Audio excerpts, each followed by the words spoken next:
네, 더불어민주당 최고위원 후보 용인정 지역구 이현주 국회의원 기자회견 시작하겠습니다. 반도체 산업 경쟁력 강화 및 지원에 관한 특별조치법 대표 발의와 관련해서 기자회견 하겠습니다. 산업의 쌀이라 불리는 반도체는 이제 모든 산업 분야의 부품이자 국가 경쟁력의 승패를 가를 결정적인 분야입니다. 또한 반도체 경쟁력이 곧 국가 안보, 경제 안보와 직결됩니다. 이에 따라서 미중 무역 전쟁 등 공급망이 취약해진 상황에서 반도체 산업의 우월적 지위 확보를 위한 국가 간 경쟁이 치열해지고 있습니다. 미국은 글로벌 반도체 공급망을 자국 울타리 내에 두기 위한 전략으로 2022년 반도체 칩과 과학법 그리고 인플레이션 감축법을 연이어 제정하였고, 일본은 2022년 경제안전보장 추진법을, 유럽은 2023년 유럽 반도체법을 제정하였습니다. 모두 반도체에 미국은 70조 원, 유럽은 60조 원이 투입되는 큰 규모의 반도체 지원 법안입니다. 이는 자유무역 다자주의에 역행하는 디커플링 정책이지만 현재 진행 중인 치열한 세계의 기술 패권 경쟁의 현실을 반영하고 있는 것이기도 합니다. 한편 최근 SK하이닉스는 미국에서 반도체 기지 보조금으로 4억 5천만 달러, 즉 6,200억 원의 보조금을 받았습니다. 한국판 리쇼어링 정책의 필요성이 더욱더 절실해지고 있는 상황입니다. 세계의 빠른 변화 속에 각종 규제에 갇혀 있다면 뒤처질 수밖에 없다고 생각합니다. 이제 우리나라도 반도체 산업 경쟁력 강화 및 지원에 관한 특별조치법을 제정해서 불필요한 규제 완화를 통해서 반도체의 기술 경쟁력 확보, 그리고 우수 인력을 양성하고 보조금, 금융, 투자세 공제 등 전방위적인 지원을 통해서 국가 안보, 경제 안보 및 국제 통상 질서에 적극적으로 대응해 나갈 필요가 있습니다.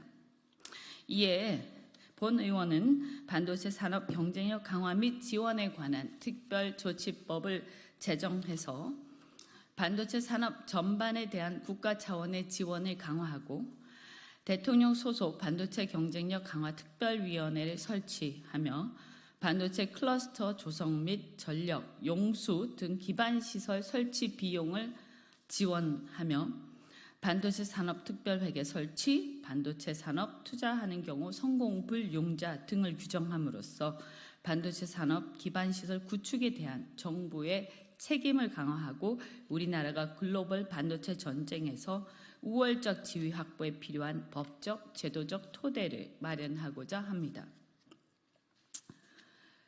반도체 산업에 대한 국가 차원의 특단의 지원으로 대한민국의 글로벌 경쟁력을 강화하고 국가 미래 전략을 세울 수 있도록 하겠습니다.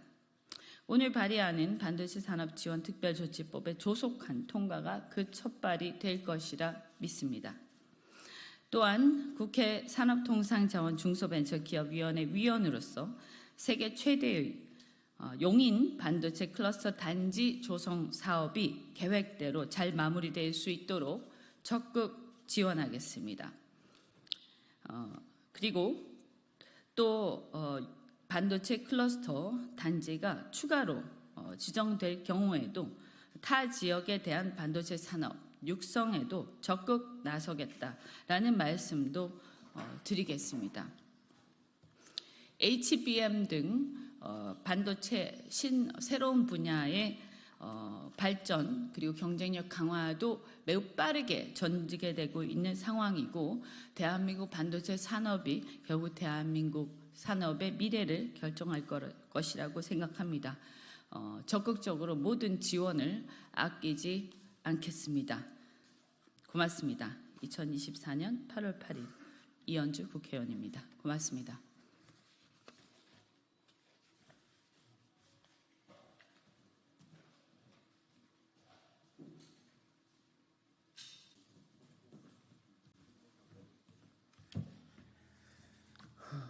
이걸 여기서 보여주면 되지. 예, 저희가 9시 40분에 예약을 했는데 저기 공지는 10시 40분으로 떠 있어서요. 지금 하겠습니다.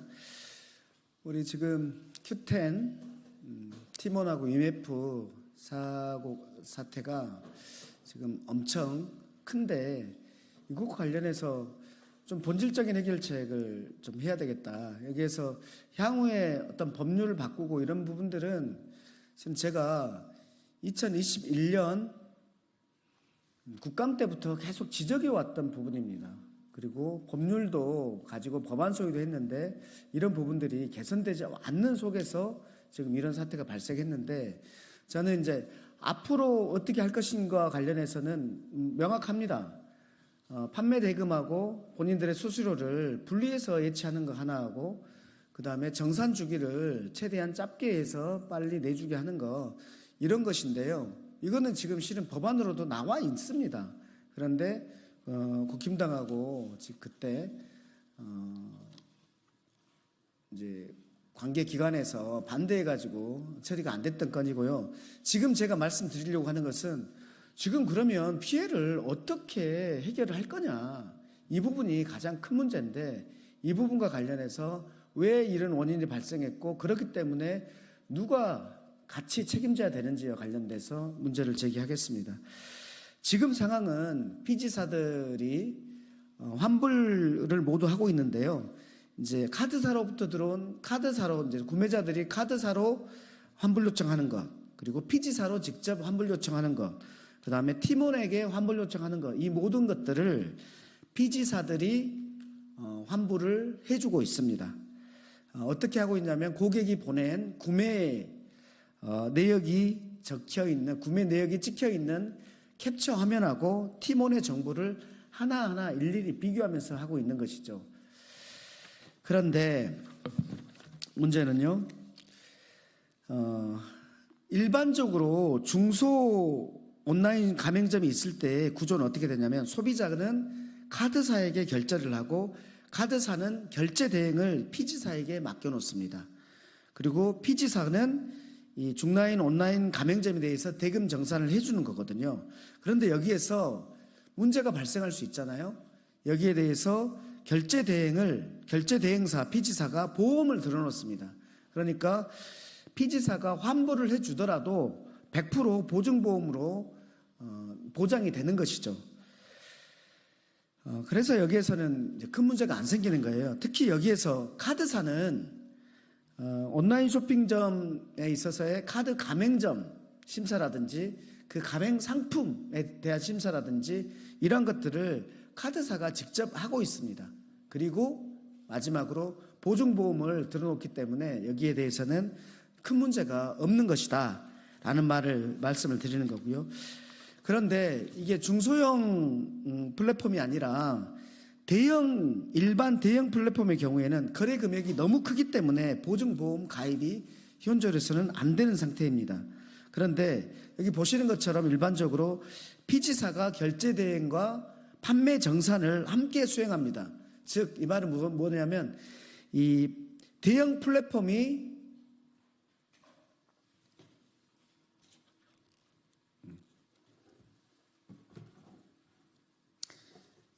여기 보시면 일반 대형 플랫폼 같은 경우에는 이제 보증보험이 안 되는 거거든요. 그런데 여기에서는 이 대형 플랫폼이 직접 돈을 가지고 있지 않습니다. 그러니까 유용할 수가 없는 것이죠. 대형 플랫폼이 유행할 수 없는 그런 상황인 거예요. 근데 문제는 이제 3번인데요. 이게 문제인데.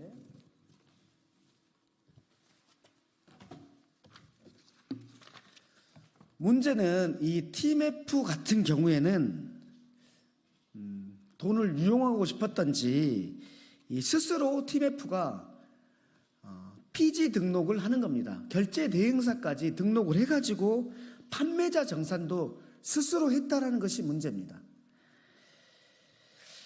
그래서 대체로는 피지사가 카드사의 100분의 1 수준의 수수료를 받고 또는 역마진이 나는 상황에서도 결제 대행 업무를 하고 있습니다. 워낙 큰 거래량이 있는 회사이기 때문에 피지들이 대항하지 못했던 것이라고 보입니다. 지금 피지사들은 모든 자신의 자본금을 까먹으면서 소비자 피해를 보상하고 있는 실정입니다. 그런데 문제는 판매자 피해 보상은 누구도 책임지지 않고 있다는 것입니다.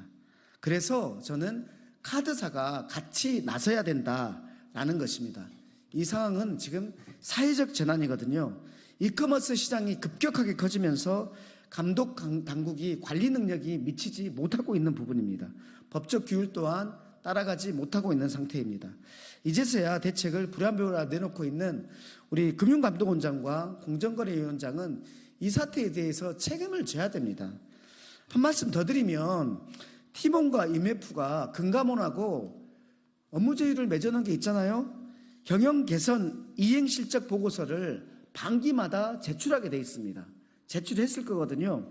그리고 여기에 대해서 금감원에서는 이 이행 실적 보고서에 대해서 분석을 한 내부 분석 자료를 금감원장에게 보고하게 돼 있습니다.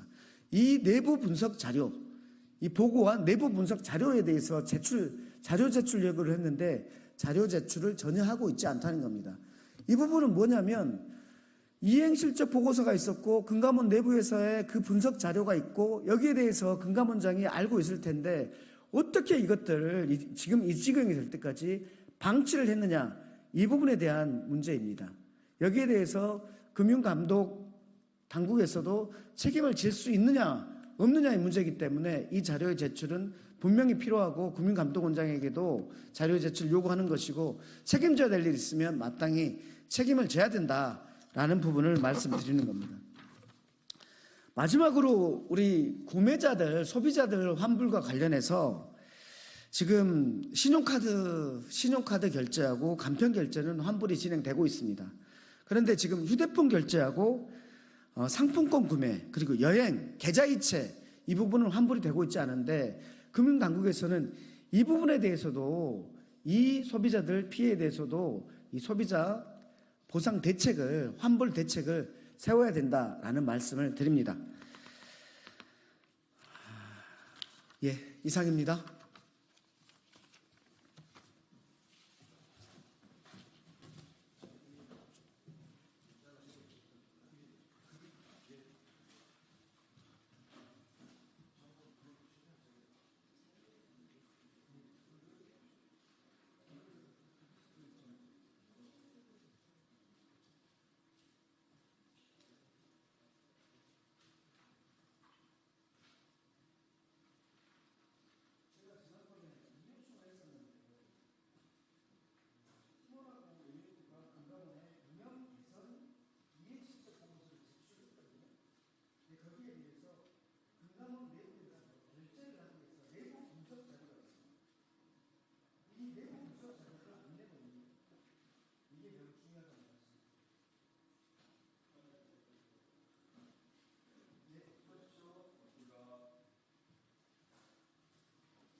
이쪽으로 올라오세요. 예.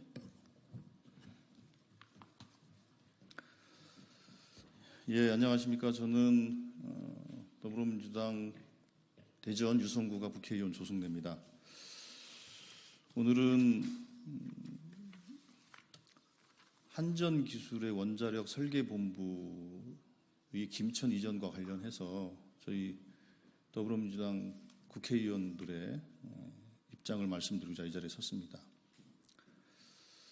저희도 이따가 입장을 통해서 말씀을 드리겠습니다만 원자력 설계본부의 이전은 우리 직원들의 동의 없이 이루어지는 아주 폭력적인 상황입니다. 그런데 문제는 이런 이전 조치들이 그렇게 이전을 함으로 해서 원자력 생태계를 강화하고 더 발전시키는 데 도움이 된다면 우리 직원들은 아마도 그런 것들을 더 길게 보면서 또 수용할 수도 있었을지도 모르겠습니다. 그런데 문제는 지금 이렇게 강제적으로 이전하는 것들이 원자력 생태계, 연구 생태계를 파괴하는 방향으로 나아가고 있기 때문에 걱정들이 큰 겁니다. 특별히 최근에 정부에서는 체코 원전 수주를 아주 대대적으로 홍보하고 있습니다. 물론 그게 현지에서의 그 여러 가지 컨디션이라든지 금융적 조건이라든지 이런 것들에 대해서 좀 따져볼 부분들이 있긴 합니다만 그거는 국가적 차원에서 환영할 만한 일입니다. 근데 문제는 이 원전 수출을 제대로 하기 위해서는 아주 기초적인 부분부터 시공에 이르기까지 대한민국의 원자력 생태계의 모든 역량을 다 총동원해야 적기에 제대로 된 것이 가능할 겁니다. 그런 점에서 보면 대전 지역에 구축되어 있는 R&D 기반 또 원자력 설계 이런 생태계가 파괴되는 것이 이 체코 원전 수주에서 큰 장애 요인이 될 것이다라는 걱정이 현장에서 있습니다. 특별히 김천으로 이전 얘기가 오가면서 현재 한전기술의 원자력 설계본부에 근무하고 있는 많은 직원들이 또 현장을 떠나고 있는 것도 사실입니다. 이렇게 아주 우수한 인력들이 이탈하고 있다는 것은 매우 심각한 상황이다 해서 저희도 이런 변화된 조건 속에서 정부와 한전기술이 좀 더 원점에서 검토해서 원자력 생태계를 파괴하는 방향이 아니라 보완하고 발전시키는 방향으로 정책 전환을 할 것을 촉구하는 그런 기자회견 하러 이 자리에 모였습니다. 오늘은 대전 지역 7명의 국회의원을 대표해서 저와 옆에 계신 황정아 의원님이 참여를 하셨고 오늘 특별히 현장에서 참석하신 원자력계 노동조합에 계신 분들을 소개하도록 하겠습니다. 먼저 김성도 한전기술 노동조합 위원장님 오셨고요. 예. 그리고 안희종 한전 원자력 연료 노동조합 위원장님 오셨습니다. 그리고 다음으로 이여학 전국과학기술연구 전문 노동조합 한국원자력연구원 지부장님 오셨습니다. 예. 나머지는 안 올라오시고. 예, 알겠습니다. 예. 자, 그럼 먼저 저희 7명의 대전 지역 국회의원들의 입장문을 담은 입장을 우리 황정아 의원께서 말씀하도록 하겠습니다. 네, 기자회견문 낭독하도록 하겠습니다. 원설본부 강제 이전 시도 더 이상의 파국은 안 된다. 윤석열 정부가 체코 원전 대박을 요란하게 선전하는 사이 핵심 계통을 설계할 연구 현장이 홍역을 앓고 있다. 원자력 설계 조직을 강제 이전하려는 정부의 무리수 탓이다. 이제라도 이전 방침을 철회하고 전면 재검토에 나서야 한다. 한국전력기술 원자로 설계 개발본부에서 역대급 탈출 러시가 이어지고 있다. 지난해에만 근 5년간 가장 많은 직원이 퇴사했고 올해도 퇴사가 이어지고 있다. 8월 퇴사 예정자까지 합하면 퇴사 신기록 경신이 코앞이라고 한다. 원설본부는 원전의 심장인 원자로 1차 개통 설계를 담당하는 핵심 연구 조직이다. 사태가 이 지경이 된 건 지난해부터 이어진 원설본부 졸속 강제 이전 시도 탓이다. 한국수력원자력중앙연구원, 한국원자력연구원 등 대전의 핵심 파트너들을 놔두고 경북 김천으로 가라는 게 정부 방침이다. 원설본부 구성원들과 원자력계 노동자들이 즉각 반발했지만 요지부동이다. 이것이 원전 강국을 외치면서 전문가들을 짐짝 취급하는 윤석열 정부의 민낯이다. 아무리 수주 대박, 원전 강국을 외친들 사람이 떠나면 무슨 소용인가? 사상 누각, 신기루에 불과하다. 체코 원전 사업의 성공을 위해 총력을 기울여도 모자란 때에 국가가 인력 유출과 역량 훼손을 부추겨서는 안 된다. 한번 떨어진 연구 현장의 사기, 한번 파괴된 R&D 생태계는 회복하기가 매우 어렵다. 지난해 R&D 예산 삭감의 후폭풍이 주는 교훈이다. 더 이상의 파국은 안 된다. 정부는 지금이라도 원설본부 강제 이전 방침을 철회하라.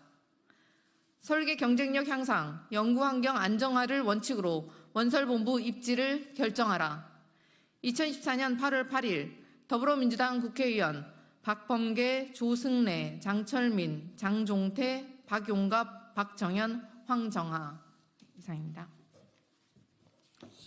예, 감사합니다. 대전 지역에는 원자력 생태계의 가장 기본이 되고 기초가 되는 분야들이 집적이 되어 있습니다.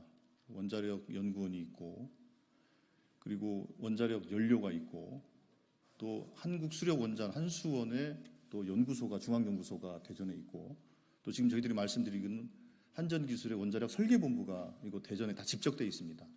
대전에 집적된 이유는 아주 기초적인 원자력 R&D와 설계까지 패키지로 이 대전에서 진행하라는 그런 취지로 집적이 되어 있는 겁니다.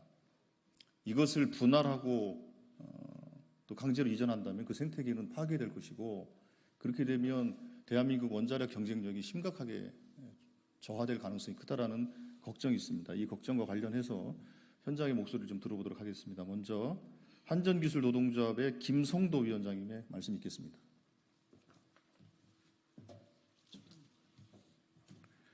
네, 안녕하십니까. 한국전력기술 노동조합 김성도 위원장입니다. 저는 이번에 이제 체코 원전 수주한 부분들 포함해가지고 전체적인 우리 노동자들의 어떤 그런 관점에서 말씀드리도록 하겠습니다. 저희 한국전력기술은 국산 에너지 기술 자립을 목표로 1975년 설립된 원전 종합 설계와 원자로 개통 설계 기술을 함께 보유하고 있는 세계적인 회사로서 한국 표준 원전 OPR 1000과 국제 경쟁력을 보유한 차세대 원전 APR 1400 등 다양한 원전의 설계 기술을 갖추고 있습니다. 지난 2009년에는 한국형 원전의 첫 해외 수출인 UAE 바라카 원전 수주에 참여하여 종합 설계 및 원자로 개통 설계를 성공적으로 수행하였고, 이를 바탕으로 팀 코리아가 근본 체코 원전 우선 협상 대상자로 선정되는 쾌거를 이루었습니다. 그러나 이러한 기쁨과 더불어 성공적인 사업 수행을 생각할 때 겪어야 할 여러 가지 리스크들 중 가장 위험한 리스크가 경험 있고 유능한 원자력 설계 기술 인력에 대한 확보가 충분치 못함에 있다고 생각합니다. 잘 아시다시피 유능한 기술 인력은 신입사원을 뽑아 머릿수를 채운다고 해결되는 문제가 아니라 최소 5년에서 10년 이상의 경험을 수반해야 한다는 사실입니다. 결국 체코 원전의 성공적 수행을 위한 크리티컬한 요소는 충분치 못한 기술 인력을 짧은 시간 안에 어떻게 최대한 확보, 활용할 수 있느냐에 달려 있다고 할 수 있습니다. 이를 위해 우선 오늘 기자회견 내용과 같이 경험 있고 유능한 기술 인력의 유출을 막을 수 있는 방안에 대해 정부의 국익 차원에서의 고려가 필요합니다. 더불어 기존 근무하고 있는 원자력 기술 고경험 인력에 대한 고용 연장 방안과 총액 인건비와는 별도의 시간의 근무 수당 재원을 포함한 재정 지원 방안이 반드시 필요합니다. 체코 원전의 성공적 수행과 원자력 설계 기술 인력의 지속적 확보를 위해 말씀드린 방안에 대해 정부와 국회의 종합적인 지원이 적기에 이루어질 수 있도록 다시 한번 요청드립니다. 감사합니다. 예, 다음으로 전국과학기술연구전문노동조합 한국원자력연구원 지부의 이호학 지부장님의 발언 있도록 하겠습니다.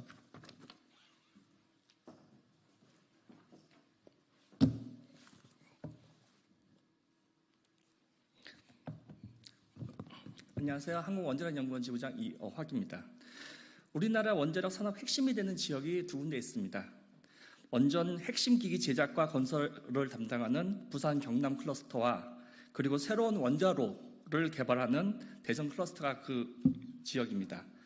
대전에는 우리나라 원자력 연구개발의 산업화 요람인 한국원자력연구원을 중심으로 한전기술 원설본부, 한수원 중앙연구원, 해결료 주식회사, 혁신 SMR 개발 사업단, 원자력 안전기술원, 통제기술원, 그리고 학교로는 카이스트와 충남대가 한데 모여 있습니다. 그러나 정부는 공기업 지방 이전이라는 과거의 유산을 들먹이며 심지어 이미 지방 이전이 완료되었으나 기관의 필요에 의해서 다시 원자리로 복귀한 한전기술 원설본부를 또다시 대전에서 다른 지방으로 이전하라고 압박하고 있습니다. 원자력 발전의 중요성을 잘 알고 강조한 윤석열 대통령의 국정운영 철학을 산업부와 행안부에서 제대로 숙지하고 원자력 산업을 지원하고 있는지 의문입니다. 원설본부 지방 이전의 문제는 비단 여기서 끝나는 것이 아닙니다. 저 멀리 간포에 속칭 제2 한국원자력연구원이라고 불리우는 문무대왕 과학연구소가 건설되고 있습니다. 무려 500여 명이 근무할 본관 건물이 내년 12월에 완공될 예정입니다. 우리 원자력연구원 직원들도 핵심 원자로 설계 및 실험 연구 인력과 부서가 단체로 간포로 이전해야 된다는 불안감에 휩싸여 있습니다. 연구소 완공이 코앞인데 앞으로 어떻게 인력을 채우고 운영하고 연구를 수행할지 아무것도 정해진 바 없습니다.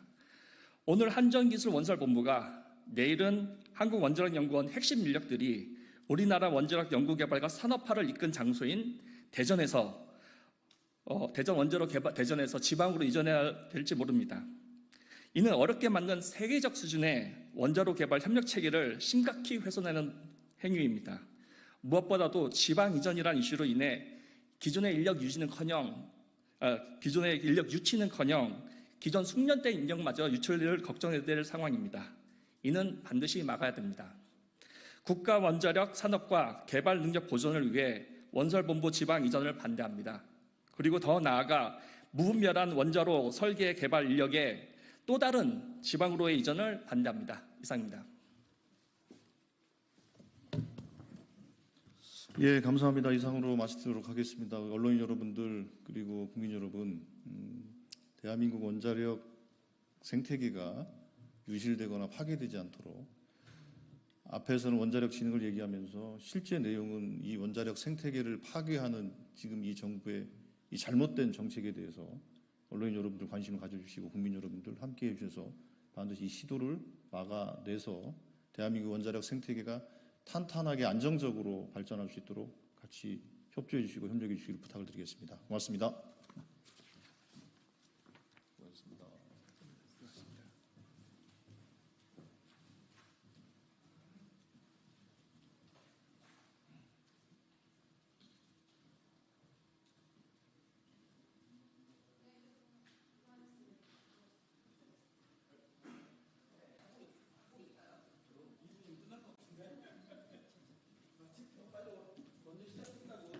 오시라 그래.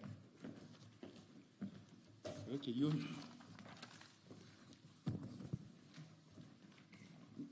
잠깐 서 있으면 되는 거 아니야? 형님. 나는 안 해도 돼요. 반갑습니다.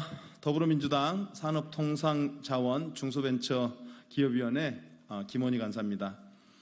국민들이 폭염에 고통받고 있습니다. 어제까지 누적 온열 질환자가 1,900여 명에 이른다고 합니다. 폭염 피해는 가난한 이웃들에게 더 큰 피해를 안겨주고 있습니다. 그리고 언제 올지 모를 손님을 위해 하루 종일 냉방기를 가동해야 하는 소상공인들이 있습니다. 폭염과 혹한 등 재난 발생 시에 전기요금을 감면하고 사회 취약계층들에 대한 전기료 감면을 시작해야 될 이유입니다.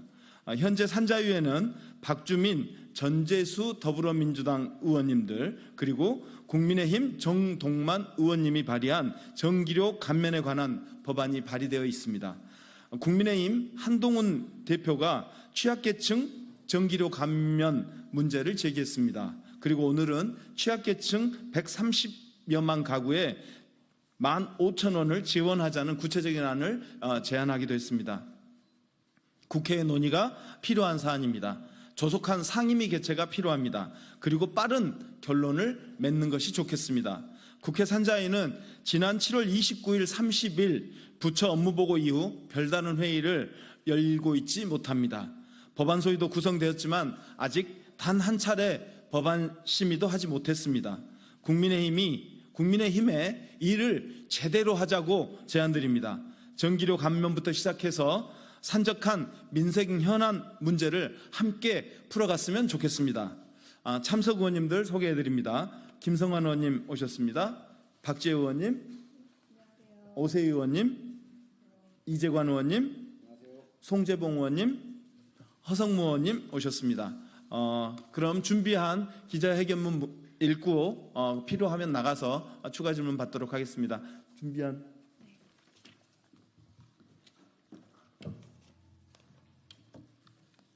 폭염의 일상화, 취약계층 전기료 감면이 절실합니다. 상임위 개최로 해결책을 만듭시다. 입추가 지났지만 폭염은 계속되고 있습니다. 지난 4일 경기도 여주에서는 40도의 기온이 관측되었고 강원도 강릉은 어제까지 20일 연속 최장 열대야가 지속되고 있습니다. 사람도 동물도 최악의 여름을 보내고 있습니다. 오늘 행정안전부의 국민안전관리 1일 상황 보고서에 따르면 지난 6일 하루 동안 발생한 온열 질환자 수는 86명이며 올해 누적 온열 질환자는 1907명에 달하고 있습니다. 폭염으로 인해 지금까지 18명의 안타까운 사망자가 발생했습니다. 또한 폭염으로 인해 돼지 3만 1,000마리, 가금류 39만 3천 마리 등 42만여 마리가 폐사했습니다. 바다의 양식장도 마찬가지입니다. 국민의 생업을 살피는 것이 정치의 본분이라는 재민지산의 의미를 다시 되뇌어 봅니다. 전기요금이 무서워 에어컨과 선풍기를 틀 엄두조차 내지 못하는 국민을 생각해야 합니다. 언제 오실지 모를 손님을 위해 하루 종일 냉방기를 가동하여 대기해야 하는 소상공인의 마음을 헤아려야 합니다. 야외 현장에서 아스팔트 도로 위에서 폭염에 온몸으로 맞서야 하는 야외 노동자의 처지가 되어 문제점을 해결해 나가야 합니다.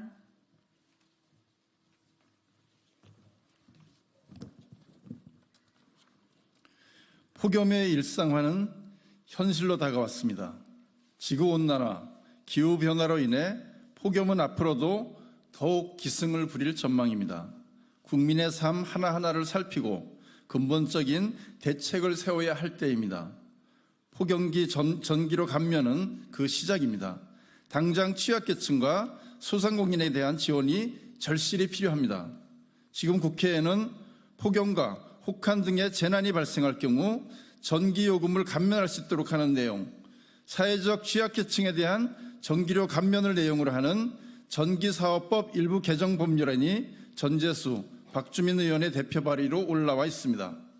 국민의힘 정동만 의원 역시 비슷한 내용의 전기사업법 일부 개정 법률안을 발의한 것으로 알고 있습니다.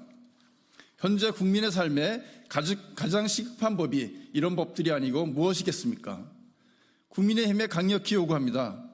당장 상임위를 가동해 폭염에 고통받고 있는 국민의 마음을 조금이라도 풀어드립시다. 팀원 UMF 사태의 효과적인 해결책을 함께 만들어 갑시다. 기후위기 대응을 위해 필요한 에너지 효율 투자와 수요 관리를 촉진할 수 있도록 투명하고 합리적인 전기요금 체계 구축 논의를 시작합시다.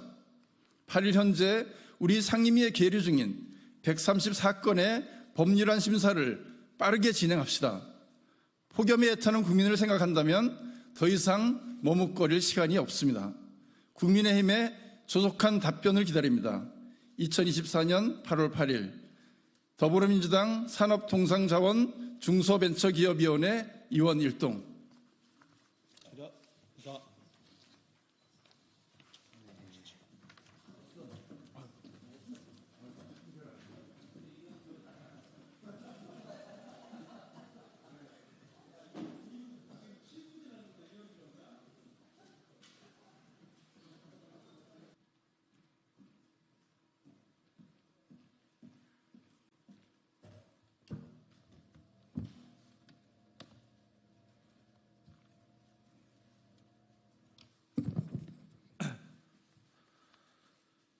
네, 더불어민주당 최민석 대변인입니다. 브리핑 시작하겠습니다. 친일 사관, 역사 왜곡에 앞장서는 윤석열 대통령, 내선일체 대통령이 되려 합니까?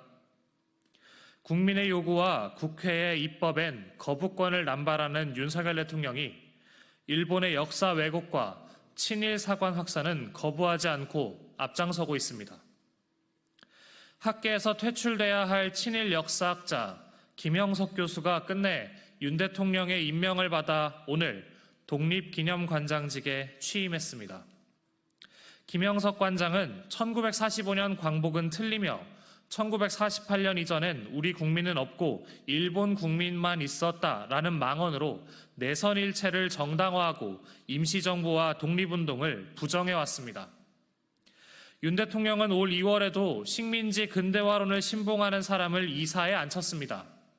식민지배를 정당화하는 사람들로 채워 독립기념관을 독립모욕관으로 바꿀 작정입니까?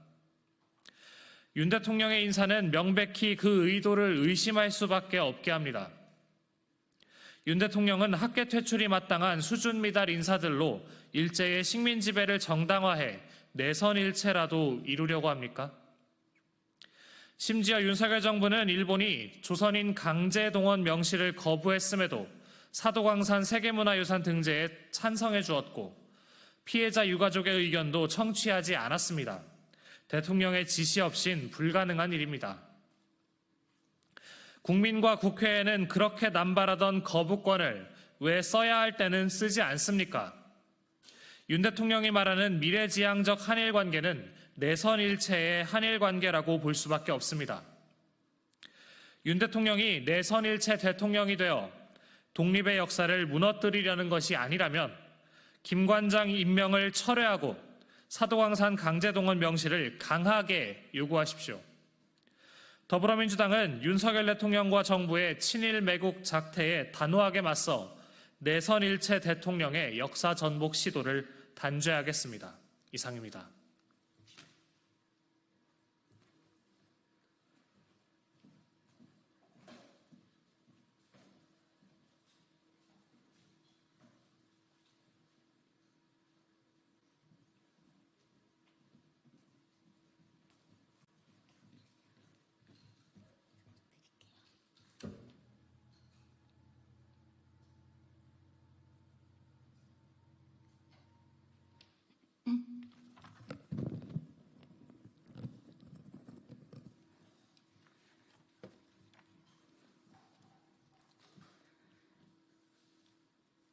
안녕하십니까. 개혁신당 부대변인 이유원입니다.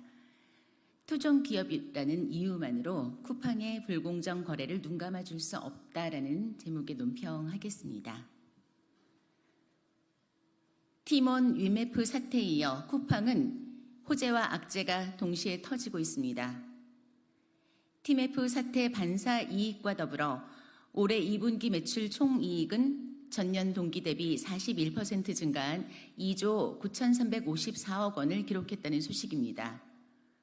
이로 인해 올해 2분기 첫 분기 매출 10조 원대를 돌파했으나 한국공정거래위원회의 추징금 선반영으로 영업 손실을 기록하면서 8분기 만에 적자 전환했다고 밝혔습니다. 또한 어제부터 쿠팡 와우웨원 월 회비가 4,990원에서 7,890원으로 58.1% 인상하면서 탈쿠팡 현상이 예상되고 있고 이달 중 결정이 날 공정위의 과징금 규모가 1,600억 원을 넘어설 가능성도 있습니다. 쿠팡은 공정위의 역대급 과징금 추정치에 대해 사업을 영위하기 힘들 정도라며 법적 대응을 예고했습니다. 공정위는 쿠팡의 공정거래법 위반 행위에 대한 제재 내용을 담은 의결서에서 검색 알고리즘 조작과 임직원 리뷰를 통해 PB 상품이 우수한 것처럼 소비자를 오인시키고 구매를 유도하는 행위를 중단하라는 시정명령이 담긴 것으로 전해졌습니다. 알리, 테무 등 초저가를 무기로 한 중국 기업들의 공습 가운데 토종기업 쿠팡의 선전은 분명 긍정적인 의미를 갖고 있습니다. 하지만 랭킹 조작과 허위 리뷰는 어떠한 이유로도 용서할 수 없는 불공정 범죄 행위입니다. 커머스 시장을 독점한 쿠팡이 국내 기업이라는 지위와 국민의 응원을 힘입어 오만한 모습으로 소비자들을 기만한다면 하루아침에 중국 기업에 추월당할 수 있습니다. 차패치 영업 손실과 공정거래위의 과한 추징금에 대한 부담을 이유로 월회비 대폭 인상 역시 제재 여파를 소비자에게 떠넘기는 결과가 될 수 있다는 점 기억하고 공정거래에 앞장서는 쿠팡으로 거듭나길 기대합니다. 저희 개혁신당은 무엇보다 민생 경제에 초점을 맞춰 온라인 커머스에서도 공정한 시장을 만들어 나가기 위한 정책 개발에 더욱더 힘을 기울이는 정당이 되겠습니다. 감사합니다.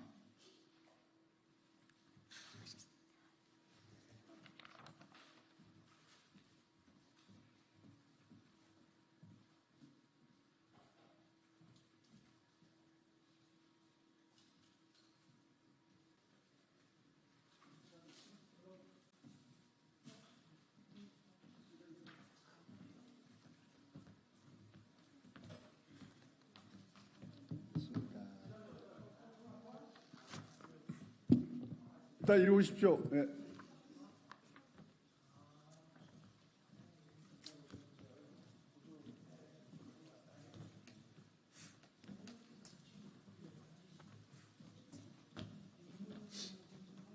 유족 회장님.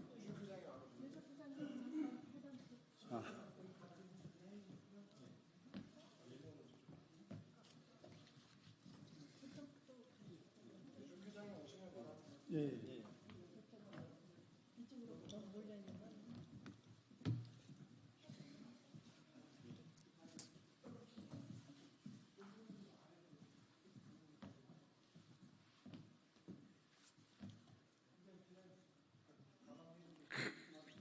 그래가지고.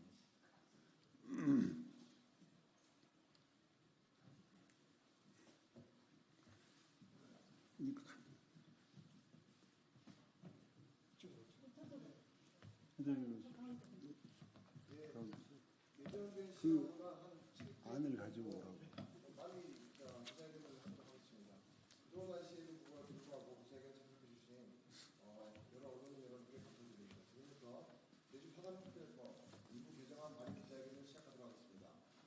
일단 저는 사회를 맡은 제주특별자치도의회 손지용 의원이라고 합니다.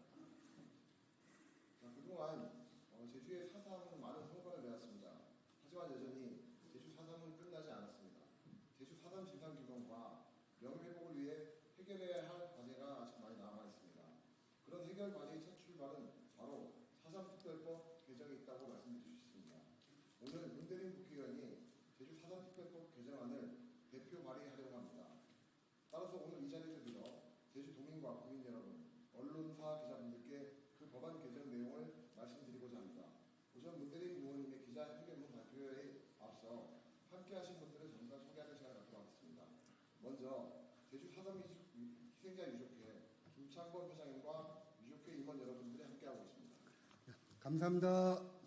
다음으로 제주 특별자치도 4.3 특별위원회 하성룡 위원장님과 양영수, 한동수 사사특별위원님들이 함께하고 하셨습니다. 이어서 오늘 제주 4.3 특별법 일부 개정안을 대표 발의한 더불어민주당 제주시가 국회의원 문대림 의원님의 기자회견문 발표가 있겠습니다. 네, 여러분 반갑습니다. 제주 4.3 특별법 개정안에 따른 기자회견을 시작하도록 하겠습니다. 회견문을 낭독해 드리겠습니다. 단 한 사람이 억울함도 없도록 그 어떤 누구도 소외되지 않도록 제주 4.3이 완전한 해결에 최선을 다하겠습니다. 안녕하십니까. 세계평화의 섬 제주시갑 국회의원 문대림입니다. 먼저 오늘 기자회견 자리에 함께해 주신 김창범 제주 4.3 유족회장님과 유족회 임원분들, 그리고 무거운 중책을 맡으신 하성룡 제주도의회 4.3 특별위원회 위원장님과 특위위원님들께 감사의 말씀을 드립니다. 존경하는 국민 여러분, 제주 4.3은 제주를 넘어 대한민국의 슬픈 역사입니다. 제주 4.3은 단순히 지역적인 비극이 아니라 한국전쟁 전후 정치적 혼란과 냉전의 갈등 속에서 수만 명의 양민들이 국가 권력에 의해 무참하게 희생된 사건입니다. 제주 4.3은 정부의 무력 진압과 민간인 학살, 인권 유린이 대표적 사례로 언제든지 국가 권력이 잘못 행사될 수 있음을 각인시켜주는 대한민국의 비극적 현대사입니다. 그래서 이곳 대한민국의 입법기관인 국회에서 기자회견을 통해 제주 4.3 특별법 개정안을 발표합니다. 제주 4.3이 완전하고도 정의로운 해결을 위해 국민 여러분께서 함께 동참해 주시고 응원해 주시기를 간곡하게 부탁드립니다. 제주도민 여러분, 돌이켜보면 80년, 90년대 4.3 피해 유족은 물론 양심적 시민사회단체와 제주 지역 청년들이 4.3이 진상규명, 명예회복, 책임자 처벌을 요구하며 거리에서, 감옥에서 처절한 투쟁을 전개했습니다. 이러한 피나는 헌신이 있었기에 1999년 4.3 특별법이 제정될 수 있었습니다. 그 이후 2003년 정부의 진상보고서가 채택되고 국가수반으로서 노무현 대통령의 공식적 사과가 이루어졌습니다. 2008년 4.3 평화재단이 만들어졌고 2014년 제주 4.3이 국가추념일로 지정되었습니다. 그리고 마침내 2021년 4.3 특별법 개정을 통해 희생자 보상과 명예회복의 근거가 마련됐습니다.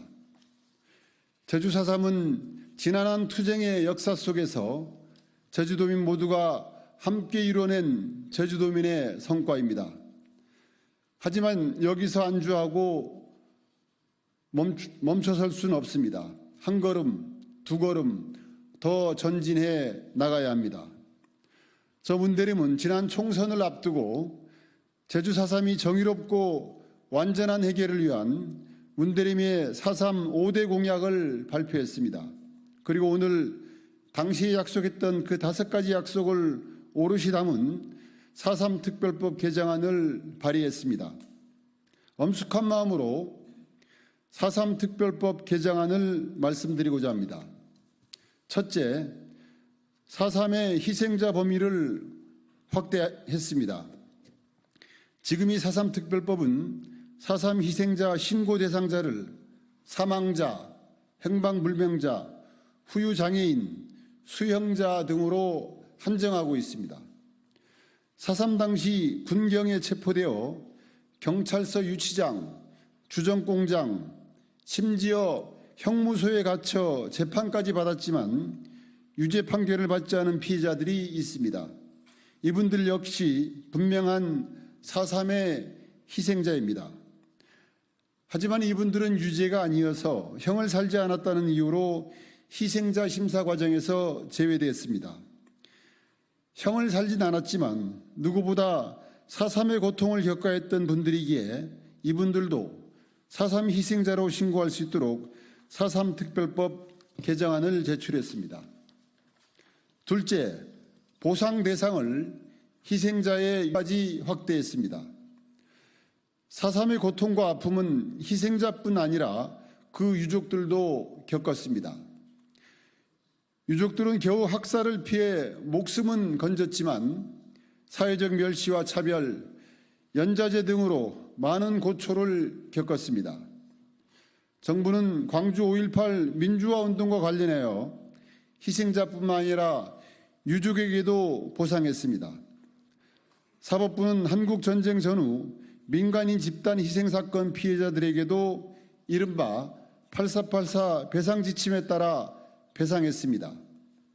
심지어 제주 4.3 국가배상 소송에서조차도 유족들에게 보상금을 지급하라고 판결하고 있습니다. 하지만 현재 4.3 특별법은 대상자를 희생자로만 한정하여 보상금을 지급하고 있는 실정입니다. 이에 4.3 특별법이 보상 범위를 유족까지 확대했습니다. 그동안 유족들이 겪었던 억울한 피해에 대해 실질적인 보상이 이루어질 수 있도록 하겠습니다. 셋째, 철저한 진상조사를 위해 조사권을 강화했습니다. 4.3 특별법 개정 이후 제주 4.3은 많은 성과를 이뤘습니다. 피해자 보상이 실현되었고 군법회의나 일반 재판 희생자들에게 직권 재심이 진행되는 등 실질적인 명예회복이 이루어지고 있습니다.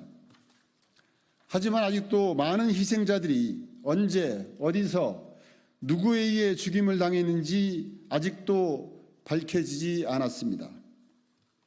국가는 희생 사실에 대한 진실을 밝혀야 할 책임이 있습니다. 지금 4.3 특별법이 조사 권한으로는 국가기관이 기록조차 제대로 열람할 수 없습니다. 이러한 권한 없는 조사로는 4.3 당시 군, 경이 저지른 피해 사실과 4.3의 진실을 밝혀낼 수 없습니다. 따라서 실효성 있는 조사 권한을 분명하게 명시하여 철저한 추가 진상조사가 이루어질 수 있도록 개정하겠습니다. 넷째, 4.3 복지의료재단을 설립할 수 있게 했습니다. 4.3 유족이 생활 안정 및 복지 증진, 의료 지원을 위한 비영리법인 제주 4.3 복지의료재단을 설립할 수 있도록 법적 근거를 마련했습니다. 또한 국가가 제주 4.3 복지의료재단에 대해 출연 또는 보조할 수 있도록 하였습니다.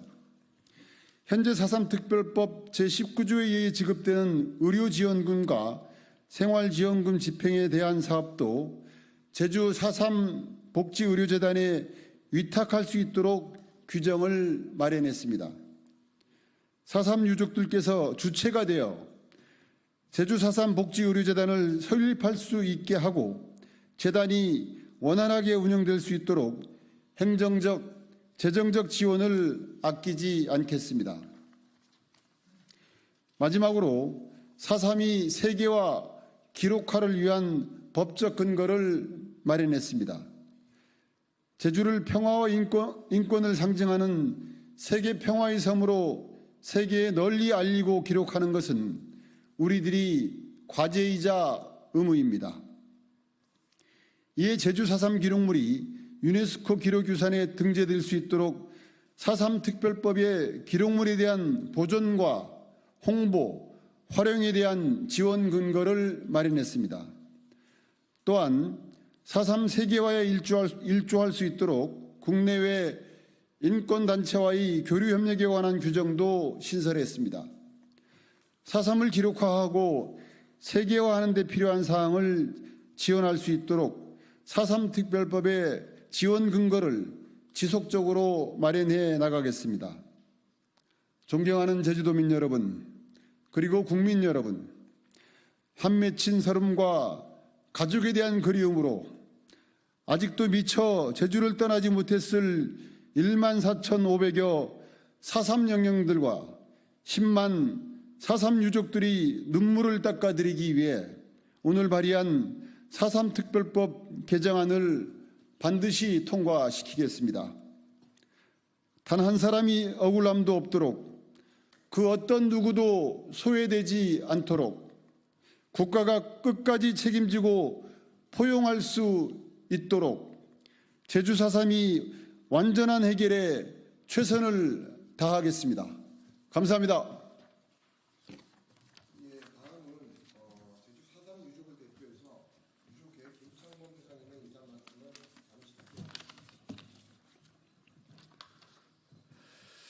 존경하는 국민 여러분, 그리고 국회의원 여러분, 안녕하십니까? 제주 4.3 희생자 유족회장 김창범입니다. 국민과 정치권 성원에 힘입어 보상금 지급과 직권재심 청구에 의한 명예회복, 그리고 4.3으로 뒤틀린 가족관계 회복에 이르기까지 4.3 과제는 의미 있게 진전해 나가고 있습니다. 이에 국민과 정치권에 진심으로 감사의 말씀을 드립니다. 하지만 76년 전 상처를 온전히 품고 살아가고는 유족들이 마음의 고통과 아픔을 치유하는 데 있어 현 4.3 특별법은 한계가 있습니다. 그래서 오늘 제주 4.3 희생자 유족회는 더불어민주당 문대림 국회의원과 함께 4.3 특별법을 또다시 개정하려고 합니다. 정치권의 대승적 공감대를 형성하여 초당적 자세로 4.3 특별법 개정을 통과시켜주면 감사하겠습니다.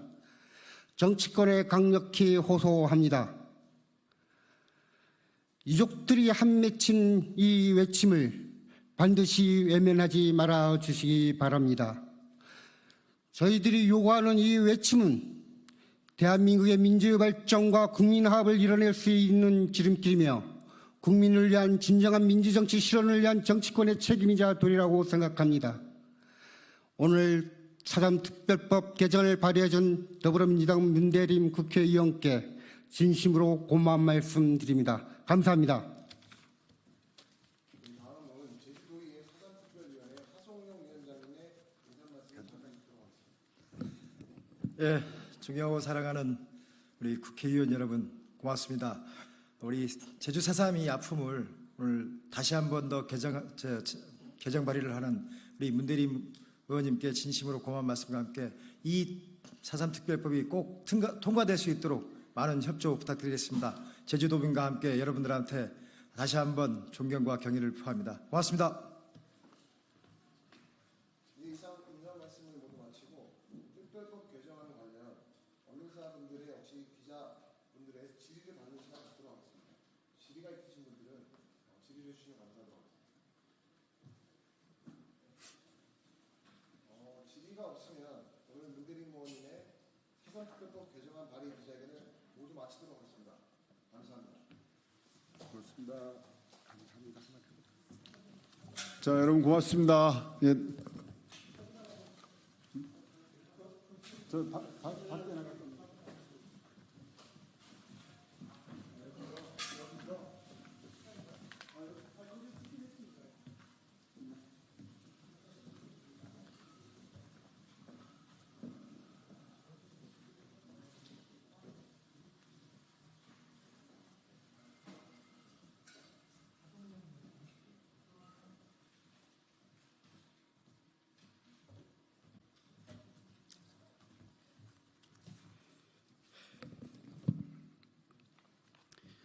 인사드리겠습니다. 더불어민주당 소속 안양 마랑구 출신 강득구 의원입니다. 윤석열 정권의 대일 저자세 외교가 선을 넘어도 한참 넘었습니다. 친일 정권을 넘어서 극친일 정권으로 가고 있습니다. 일본이 어제부터 8번째 후쿠시마 원전 오염수 투기를 시작했습니다. 지금까지 5만 5천 톤을 버렸는데 앞으로도 5만 4천 톤을 더 버린다고 합니다. 일본은 모두의 바다를 자신들의 핵 오염수 처리장으로 여기고 있습니다. 일본은 거리낌 없는 오염수 방류는 우리 정부의 태도 때문이기도 합니다. 정부가 사찰단을 보내는 형식으로 오염수 방류를 사실상 용인했습니다. 더 나아가 한덕수 총리는 작년 6월 국회에서 후쿠시마 오염수를 저는 기준에 맞다면 마실 수 있습니다라고 그야말로 친일 정권의 총리다운 말을 했습니다. 일본 총리인지 대한민국 총리인지 답답합니다. 윤석열 정부는 오염 인자의 무해성이 최종 증명될 때까지 적절한 조치와 시책을 마련해야 한다는 환경보건법의 기본 이념을 무시하면서까지 일본의 오염수 투기를 옹호해줬습니다. 정부는 국민의 안전을 내팽개치고 일본의 불편한 현실을 치워주는 데만 혈안이 돼 있습니다. 이도 모자라서 정부는 일제히 과거 만행 청산에도 발벗고 나섰습니다. 일제강점기 때 우리 국민이 강제 노동에 동원된 일본 사도강산의 유네스코 등재에도 우리 정부가 용인해줬습니다. 정부는 그동안 강제노동 표현이 들어가지 않는 경우 사도강산의 유네스코 등재를 반대하겠다고 분명히 해왔습니다. 그러나 정부가 협의 과정에서 강제라는 단어가 들어간 과거 자료 및 전시 문안을 일본 쪽에 요청했으나 최종적으로 일본은 수용하지 않았다고 말을 바꿨습니다. 정부가 강제성 표현을 수용할 수 없다는 일본의 의사를 받아들이고 사도 광산의 유네스코 등재에 동의해 준 겁니다. 그야말로 친일 정권을 넘어서 극친일 정권입니다. 윤석열 대통령은 국내에서도 친일파적인 인사를 하고 있습니다. 아시다시피 독립기념관장에 우리 민족을 일본의 식민이라고 표현한 뉴타이라이트 인사를 임명했습니다. 이종찬 광복회장께서 내 지금 느낌은 용산 대통령실에 어떤 밀정이 있어서 국가 원수에게 근거도 없이 일본을 더 미화하는 장난을 하고 있는 게 아니냐고 말했습니다. 윤석열 대통령은 2022년 11월 위안부 피해자라는 말은 옳지 않다. 그들은 직업으로서 매춘부였다고 말한 아소다로 전 총리를 비공개로 만났습니다. 당시 일본 교토통신은 아소 전 총리와 윤 대통령이 일제 강제 동원 노동자 문제로 악화된 양국 관계를 복원하기 위한 의견을 교환한 것으로 안다 보인다. 이런 보도를 했습니다. 실제로 강제동원 피해 배상은 일본 가해기업 직접 변제가 아닌 제3자 변제 방식으로 진행되고 있습니다.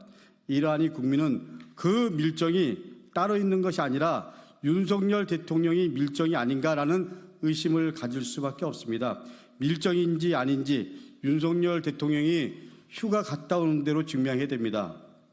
다시 한번 윤석열 대통령께 분명히 말씀드립니다. 친일 정권이 아니고 극친일 정권의 모습을 보이고 있는 윤석열 정권, 국민의 분노의 인게이지가 거의 임계점을 넘어서고 있습니다. 이상입니다.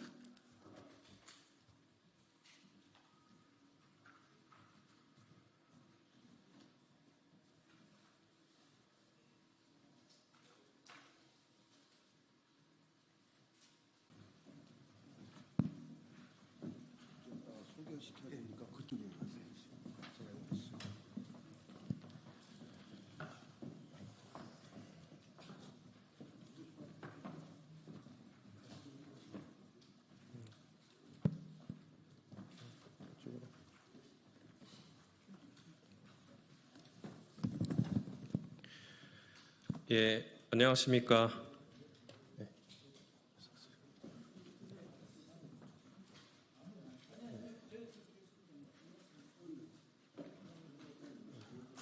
네, 시작하도록 하겠습니다. 안녕하십니까. 더불어민주당 국회 정무위원회 위원 김용만입니다. 네, 오늘은 김형석 독립기념관장 임명을 규탄하기 위해서 독립운동가 후손분들과 더불어민주당 정무위원회 그리고 역사정의 특별위원회가 이 자리에 함께 모여서 섰습니다. 특별히 오늘 독립운동가 후손분들께서 함께해 주셨습니다. 다들 아시겠지만 독립운동가의 후손으로서 특정 정당과 정치에 참여한다는 것은 굉장히 부담스러울 수 있는 일임에도 불구하고 지금 이번 독립기념관장의 이 임명은 너무나도 부당하고 잘못되었기 때문에 그 부담에도 불구하고 이 자리에 함께 서주시기로 결심을 하셨습니다. 그 용기에 다시 한번 진심으로 감사를 드리면서 오신 분들 소개해 드리겠습니다. 소통관 시간 관계상 선현들의 조남을 일일이 호명하지 못하고 소개를 드리는 점 양해 부탁드립니다. 먼저 이준식 선생님 오셨습니다. 김삼열 선생님 오셨습니다. 차영조 선생님 오셨습니다. 장병화 선생님 오셨습니다. 김의관 선생님 오셨습니다.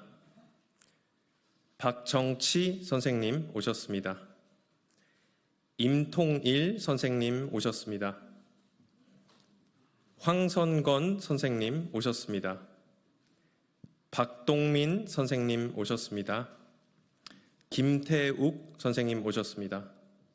그리고 동명이인인 이혜석 선생님 두 분도 함께 참석해 주셨습니다. 예, 김형석을 독립기념관장에 임명해서는 안 되는 이유는 차고도 넘칩니다. 일본의 식민지 근대화론을 받들면서 임시정부의 법통을 부정하는, 즉 우리 헌법 정신을 부정하는 뉴라이트 독립기념관장 임명은 기관의 존재 이유 자체를 거스르는 일입니다. 이에 따라서 발언을 진행하겠습니다. 발언은 후손, 역사정의 특위, 그리고 정무위 순으로 진행하도록 하겠습니다. 마지막 정무위 발언에서 기자회견문 낭독에서 함께 구호를 외치는 부분이 있으니 참고해 주시기 바라면서 먼저 이준식 전 독립기념관장님께서 독립운동가 후손분들을 대표해서 말씀 주시도록 하겠습니다.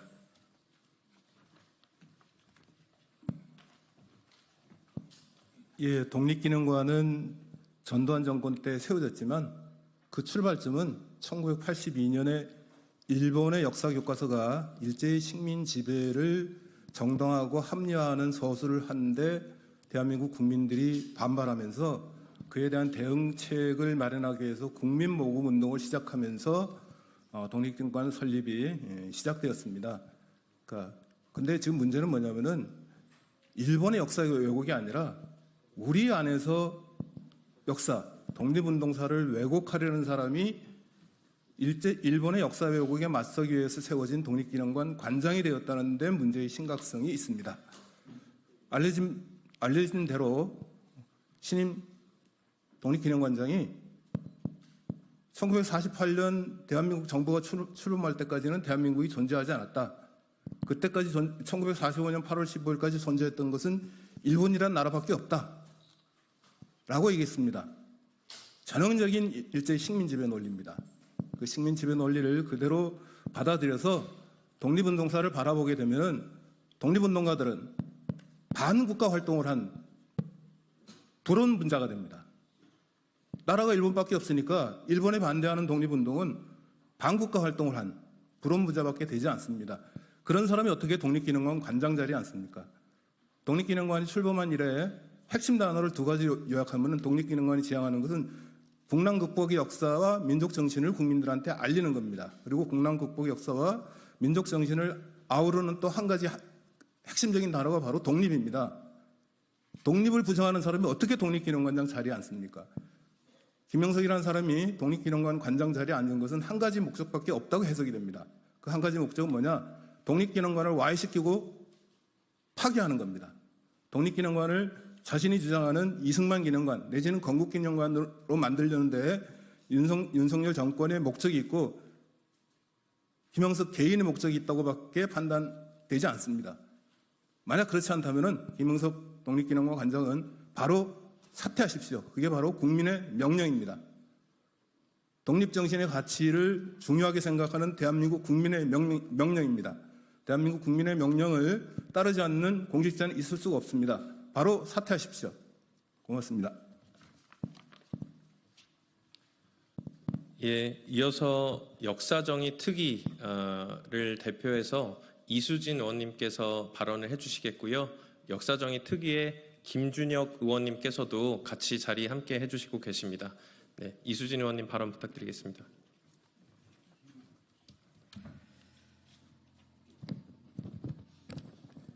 네, 더불어민주당 역사와 정의 특별위원회 공동위원장 이수진 의원입니다. 윤석열 대통령이 독립기념관장으로 앉힌 김영석은 광복회가 뉴라이트로 지목한 사람입니다. 뉴라이트가 무엇입니까? 뉴라이트 인사들은 일제 식민 지배가 한국 근대화에 도움이 됐다라고 말해온 사람들입니다. 윤석열 정부는 어떻게 이런 사람들만 쏙쏙 뽑아서 기관장 자리에 앉힐 생각을 합니까? 정말 후안무치한 일입니다. 독립기념관은 우리 민족 역사를 보존, 계승하고 독립 정신을 지키고 널리 알리기 위해 존재하는 곳입니다. 그런데 뉴라이트 인사가 어떻게 우리 민족 역사를 제대로 보존할 수 있겠습니까? 지난 7월 윤석열 정부는 일본 사도광산 세계유산 등재에 동의하면서 조선인 강제동원 표현도 넣지 못하는 저자세 협상 외교 참사를 만들었습니다.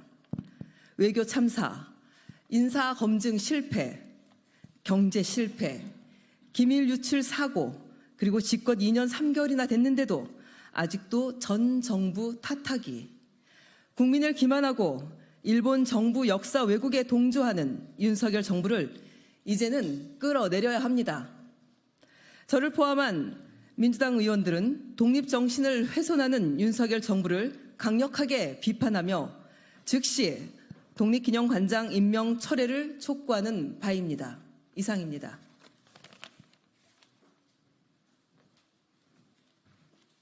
이수진 의원님 감사합니다. 이제 이어서 정무위 차원의 발언이 있겠습니다. 정무위 발언을 위해서 와주신 분들 소개해드리겠습니다. 먼저 조승래 의원님 와주셨습니다. 그리고 김남근 의원님 참석해 주셨습니다. 그리고 유동수 의원님 참석해 주셨습니다. 그리고 이정문 의원님 와주셨습니다. 네, 조승래 의원님부터 발언 이어서 나가주시겠습니다. 천준호 의원님께서도 함께해 주셨습니다. 예, 국회 정무위원회 조승래 의원입니다. 저희들이 준비한 성명을 낭독하도록 하겠습니다. 김형석 임명은 대한민국 역사의 부정이다. 79년 광복절을 일주일 앞두고 윤석열 정부는 기어코 뉴라이트 인사를 독립기념관장에 임명했다. 1945년 8월 15일 광복절이라고 이야기하는 것은 역사를 정확하게 모르는 것이다. 1948년 8월 15일부터 대한민국이 시작된다며 광복절을 부정하고 건국절을 주장하는 대한민국 정체성에 대한 불순한 도전을 일삼는 그릇된 역사관을 가진 사람을 독립기념관장으로 임명한 것이다.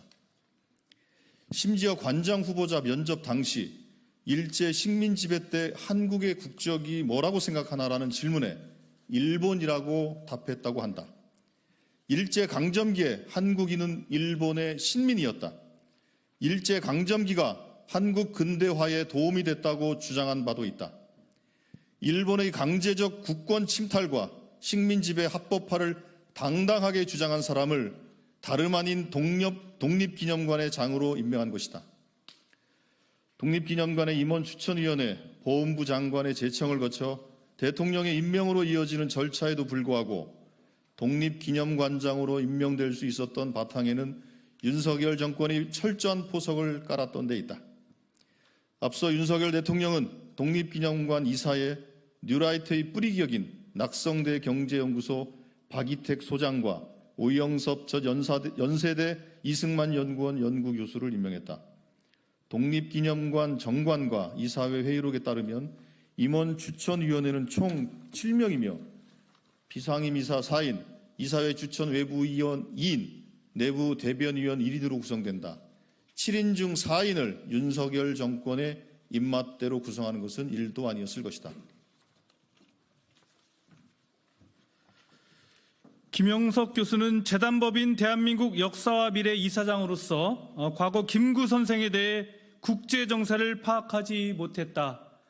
북한의 김일성의 농간에 이용당했다고 폄훼한 반면 권위주의적 독재자 이승만에 대해서는 세계적인 정치가였다. 미국의 조야를 움직일 만한 역량도 있다며 위대한 인물이라고 찬양했다.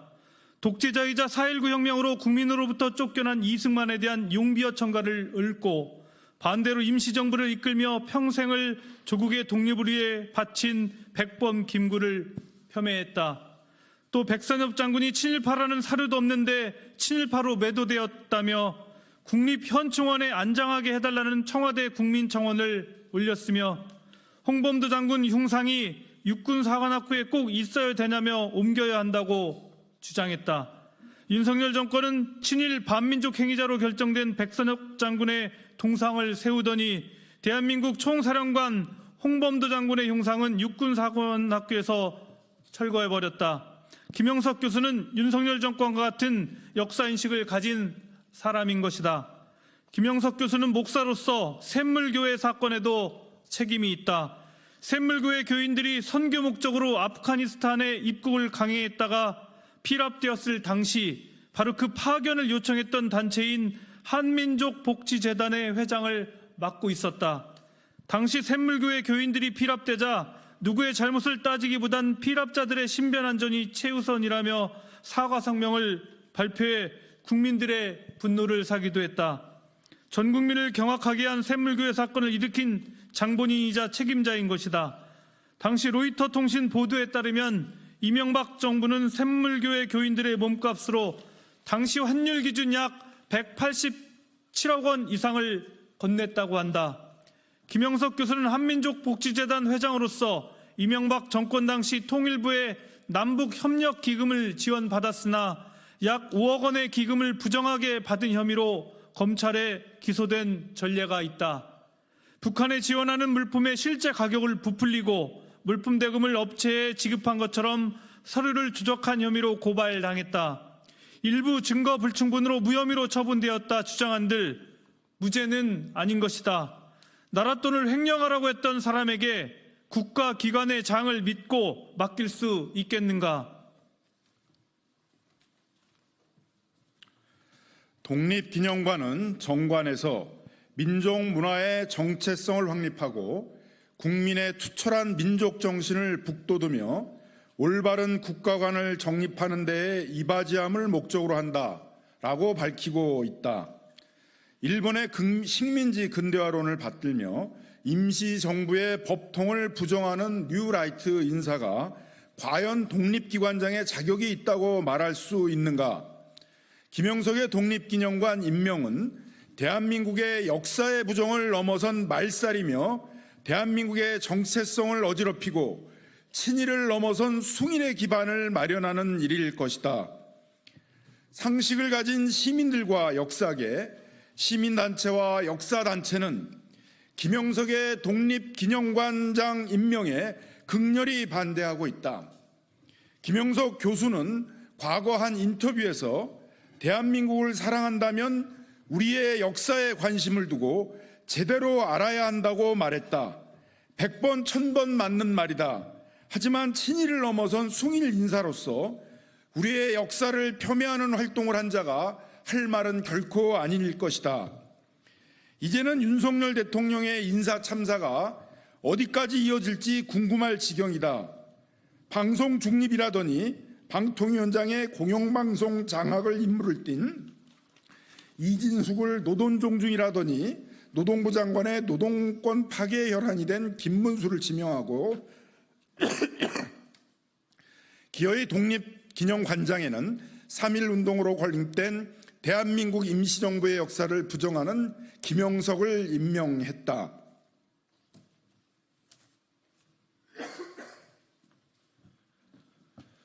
오늘 이 자리에 참여한 독립운동가 후손을 비롯한 더불어민주당 정무위원회, 역사와 정의특별위원회 일동은 김영석 독립기념관장 임명에 반대하며 다음과 같이 요구한다.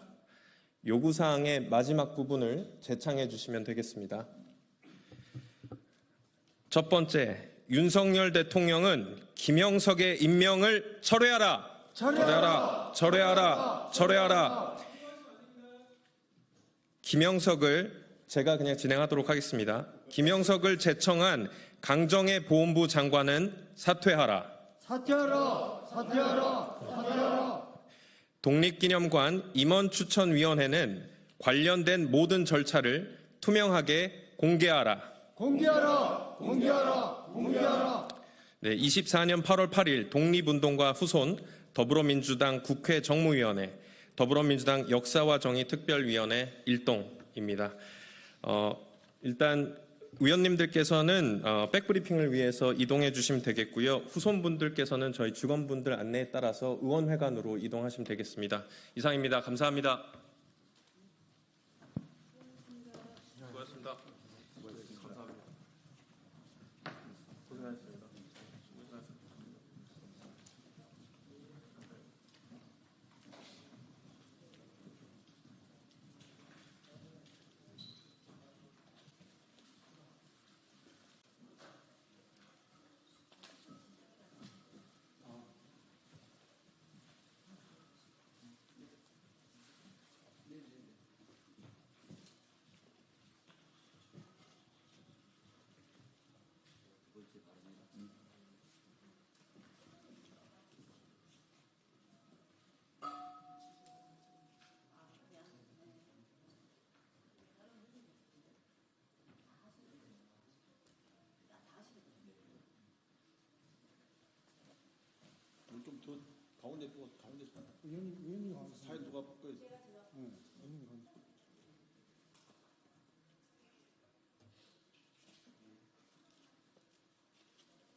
20분에 시작할게요.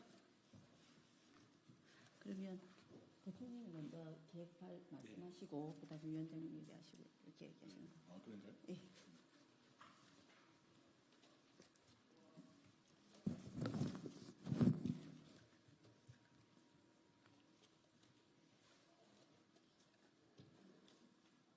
아, 20분 됐네요.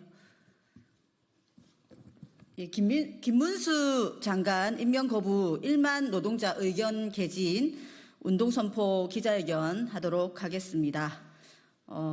취지 발언 먼저 설명을 드리고 우리 노동자당 김창년 대표로부터 1만 계획 발표 그리고 두 분의 현장 발언 있도록 하겠습니다. 예, 비정규직 여성 노동자 의원 정혜경입니다. 참으로 참담합니다. 윤석열 대통령이 김문수 경사노위 위원장을 고용노동부 장관 후보자로 임명했습니다. 절대 용납할 수 없습니다. 임명 철회, 후보자 사퇴를 촉구합니다. 최근 윤석열 대통령의 인사를 보고 있으면 국민과 싸우겠다는 의지로밖에 볼 수 없습니다. 언론 자유의 대척점에 있는 이진숙을 방통위원장에 임명하고 평화통일 대척점에 있는 태영호를 민주평통에 식민지 근대화론을 주장하는 뉴라이트 김형석을 독립기념관장으로 임명했습니다. 이제 노동혐오를 조장해온 김문수를 고용노동부 장관으로 임명합니다. 윤석열 대통령은 도대체 누구와 싸우고 있습니까? 경고합니다.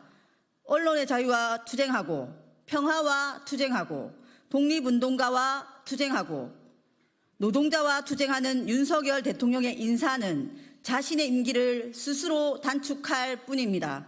국민과 싸워서 이기는 권력은 없습니다. 김문수를 고용노동부 장관으로 인선하겠다는 것은 노동자에 대한 선전포고나 다름이 없습니다. 노동자의 자존심이 허락하지 않습니다. 노동자들은 인사청문회를 바라만 보고 있을 수 없습니다. 진보당과 정혜경은 노동자들과 함께 인사청문회를 준비하고자 합니다. 김문수 후보자에 대한 인사청문회로 노동자들의 분노를 모으겠습니다. 1만 노동자의 반대 의견을 확인하고 1만 노동자의 말을 김문수 후보자, 윤석열 대통령에게 전하고 임명 철회 사퇴를 요구하겠습니다. 그리고 국민께 보고 드리겠습니다. 노동자에 대한 선전포고 인사를 노동자의 윤석열 퇴진투쟁으로 맞서겠습니다. 감사합니다. 예, 다음으로 진보당 노동자당 대표 김창년 님으로부터 1만 노동자들의 설문 계획을 듣도록 하겠습니다.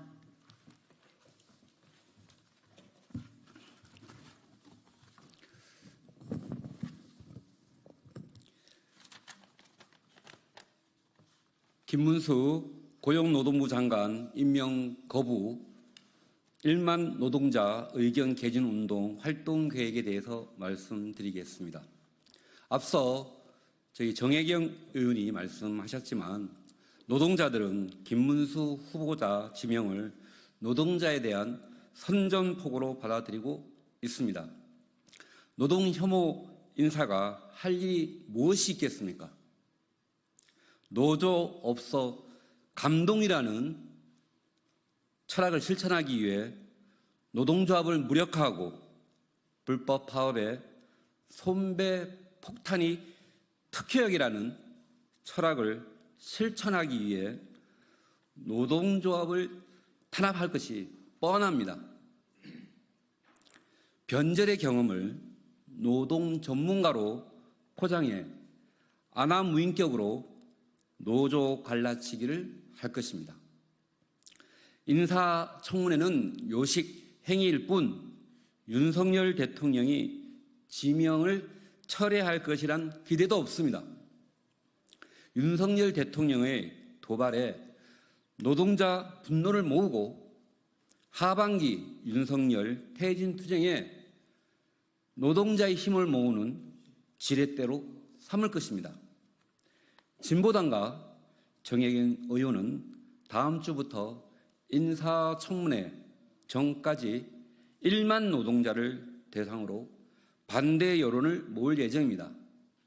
설문 내용은 윤석열 정부의 김문수 장관 후보자를 반대하는 이유, 김문수 최악의 명언 뽑기 등이고, 김문수 후보자 인사청문회에 전할 한마디도 모을 예정입니다. 투표 결과는 인사청문회 전에 기자회견을 통해 발표할 예정입니다. 인사청문회가 아니라 1만 노동자의 분노를 모아 반노동자 인사 김문수 퇴진, 윤석열 퇴진을 위한 노동자 분노의 결집의 자리를 만들겠습니다. 국민들께도 노동자들의 반대 목소리를 전하겠습니다. 김문수 지명을 하반기 노동자 투쟁의 불쏘시개로 삼겠습니다. 기자 여러분들의 많은 관심 부탁드리겠습니다. 감사합니다. 예, 다음으로는 건설노조 장옥기 위원장님으로부터 현장 발언 듣도록 하겠습니다.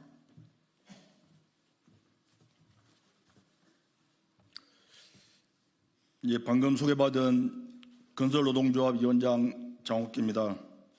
지난 7월 31일 김문수 경산노위 위원장이 고용노동부 장관 내정자로 지명되었습니다. 참으로 어처구니 없는 인사 참극이 아닐 수 없습니다. 김문수 장관 후보자는 반노동을 넘어 노동과 노동조합에 대한 해모를 감추지 않는 사람입니다. 경산노위 위원장은 장관급 직위로 노사관계 연골고리로 노력해야 하는 자리임에도 매번 노동과 노조를 해모하는 발언으로 문제를 일으키고 노동계의 강한 지탄을 받았던 사람입니다.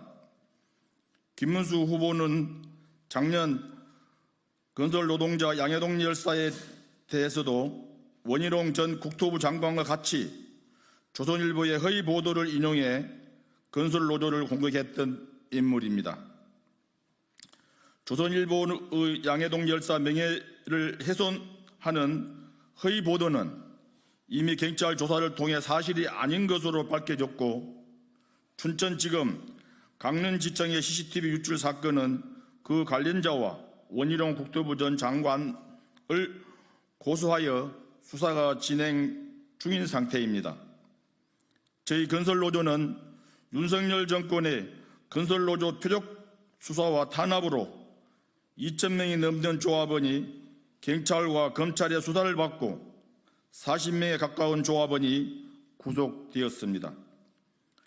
건설 현장은 기본 질서가 파괴되고 10년, 20년 전으로 후퇴되었습니다.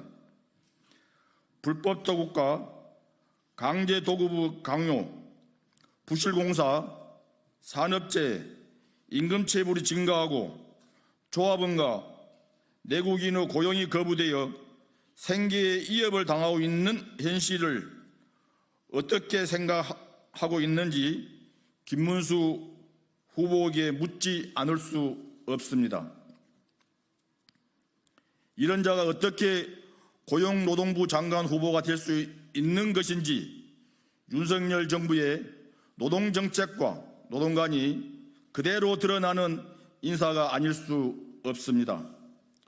윤석열 정부의 원희룡 전 국토부 장관이나 이번 김문수 내정자 지명은 노동조합과 노동을 해봉하고 배척하겠다는 의도가 다분합니다. 이런 문제성 인사를 계속해서 국무위원으로 임명하겠다는 것은 나만 옳다는 그릇된 자신감으로 국정을 운영을 이어가겠다는 것입니다. 김문수 내정자는 인간의 양심이 있다면 자신이 언급한 양해동 열사와 관련하여 허위 보도 동조의 가오를 시인하고 열사와 유족께 사죄하고 스스로 고용노동부 장관 후보 자리에서 물러나야 합니다. 또한 윤석열 정부는 반노동, 반노조, 노동 탄압에 앞장설 것이 아니라 불안정한 고용에 시달리며 생계를 이어받고 있는 건설 노동자들에 대한 고용 대책을 방안부터 마련해야 할 것입니다. 우리 건설 노조는 이번 김문수 지명 처리를 강력히 규탄하고 건설 노조 탄압에 맞서 계속 투쟁해 나갈 것입니다. 감사합니다. 예, 다음으로는 비정규직 노동자가 압도적으로 많은 연맹입니다. 민주노총 서비스 연맹의 이성규 부위원장님으로부터 현장 발언 듣도록 하겠습니다.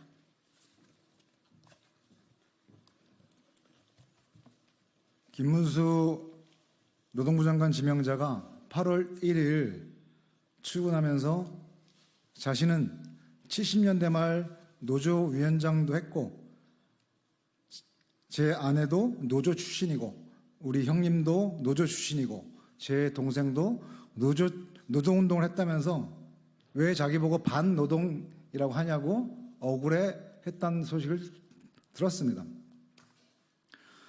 3.1운동 때 민족대표 33인 중 천도교 대표인 최린이라는 자가 있었습니다. 이 자는 가출옥을 한 뒤 조선총독부 중추원 참의를 지냈고 조선총독부 어영기관지인 매일신보 사장이 된 친일파의 끝판왕이었습니다. 최린이 내가 민족대표 33인으로 구속됐는데 왜 친일파냐고 하는 격입니다. 그렇게 따지면 남노당 활동을 했던 박정희 대통령은 그 정체성이 좌익입니까? 지나가는 개가 웃을 일입니다. 민주노총을 보고 김정은의 기쁨조라고 이야기했던 자가 노동부의 수장으로 지명되었습니다. 저는 김문수 경선위원장이 노동부 수장으로 지명되었다는 소식을 접하면서 도대체 윤석열 대통령의 인사의 끝은 도대체 어디일까? 정말 눈치고 여론이가 아무것도 관심 없는 막장이구나 하는 생각을 다시 한번 하게 되었습니다. 여러분, 공자가 제자들과 길을 걷다가 골목에서 오줌을 누는 자를 나무랬습니다. 그런데 대로에서 대변을 보는 자는 못 본 척하고 지나갔다는 일화가 있습니다. 골목에서 숨어 오줌을 누는 자는 혼을 내면 다시는 그러지 않을 거지만 백주대낮에 사거리에서 똥을 누는 자는 아무리 혼을 내도 고치지 못할 것이기 때문에 혼도 내지 않았다 합니다. 저는 노동부 장관이 노동 현장을 잘 아는 전문성을 가지고 노동계의 의견을 수렴하며 노동자의 안정적인 일자리와 최소한의 인간다운 삶을 지키는 정책을 만들어야 하는데 김문수 지명자가 좀 부족하다고 말하고 싶지 않습니다. 김문수 지명자에게 뭔가 아쉽다, 이런 점을 잘 보완했으면 좋겠다, 이런 말을 해야 할 사람도 들을 만한 사람한테 하는 것이라고 생각합니다. 태극기 부대, 극우 인사, 막말 끝판왕, 변절자, 반노동 친재벌의 천병인 사람한테 무슨 말을 더 하겠습니까? 그러나 공자처럼 그냥 무시하고 지나가지 않겠습니다. 그러기에 노동부 장관은 너무나 중요한 자리이고 도무지 이해할 수 없는 인사에 대해 강력한 문제제기를 하는 것은 민주노총과 서비스연맹의 의무이기 때문에 서비스연맹은 김문수 장관 임명 저지를 위한 투쟁에 최선을 다할 것입니다. 끝으로 김문수 후보자를 지명한 참담한 인사를 행한 윤석열 대통령은 정말 답이 없습니다. 민주노총은 윤석열 퇴진 시계를 1시간 1분이라도 앞당기기 위한 투쟁을 멈추지 않을 것입니다. 퇴진 투쟁은 퇴진될 때까지 하는 것이기 때문입니다. 감사합니다. 예, 앞으로 김문수 청문회가 있기 전까지 한 2, 3주간 노동자들과 함께 이 윤석열의 인사정책, 예, 김문수 장관을 사퇴를 시키게 하기 위한 여러 가지의 활동들을 하게 될 예정입니다. 이번 그 1만 의견 개진 운동을 중심으로 해서 우리 기자님들이 많은 관심 부탁드리면서 독재 정권이 과연 무엇이 독재 정권인가 한 말씀 드리고 끝내도록 하겠습니다. 독재 정권은 자신의 권력을 유지하기 위해서 오로지 권력을 사용하고 국민들을 억압 탄압하는 것이 독재 정권이라고 생각합니다. 지금 이어지는 연이은 인사는 독재 정권의 선포를 하고 있는 것이고 국민들을 적으로 몰아붙이고 있는 그런 인사라고 생각합니다. 거기에 가만히 있을 국민이 없고 국민들의 심판을 받기 시작할 것이다, 이렇게 생각을 하고요. 우리 기자님들께서도 많은 관심 부탁드리겠습니다. 이것으로 마치겠습니다.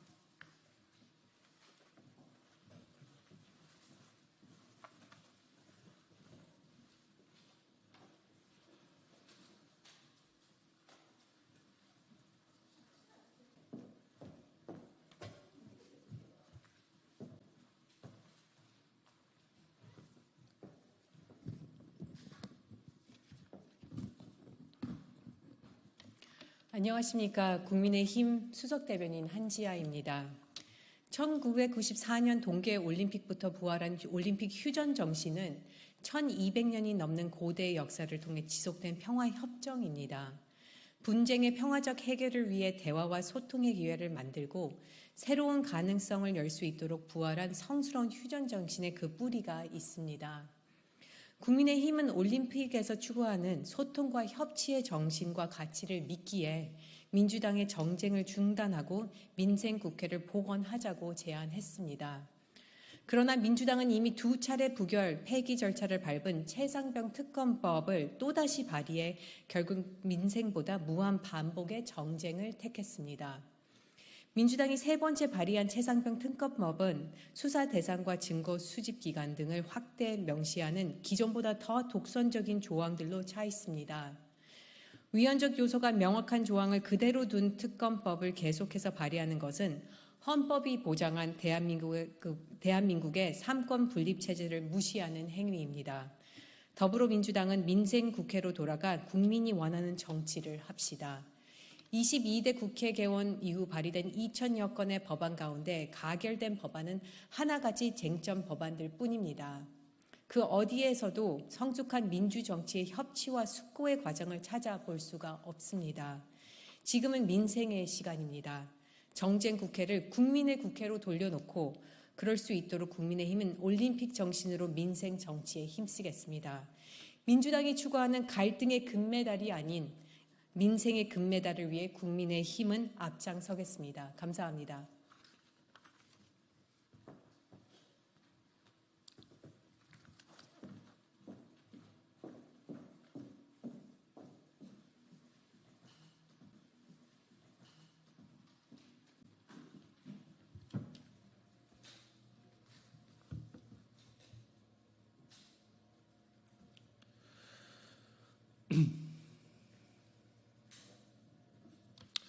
네, 더불어민주당 최민석 대변인입니다. 브리핑 시작하겠습니다. 막장 인사를 끌어모은 윤석열 대통령의 방송 장악 오물 인사를 끝까지 막겠습니다. 윤석열 대통령이 방송 장악 야욕을 포기하지 못하고 막장 저질 인사들로 공영방송 이사진 등 미디어 기구를 구성했습니다.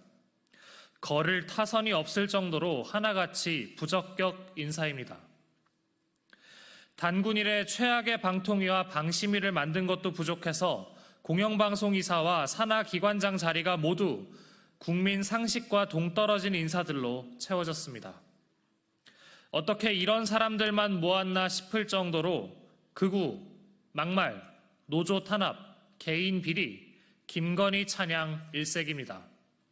그야말로 방송장악 오물 인사라 해도 과언이 아닙니다.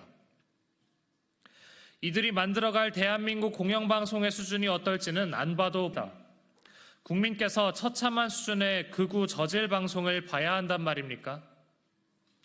이진숙 위원장이 막장 저질 인사들로 채운 공영방송 이사진은 방통위법과 회의 운영 규칙을 미준수한 위법 의결이며 원천 무효입니다.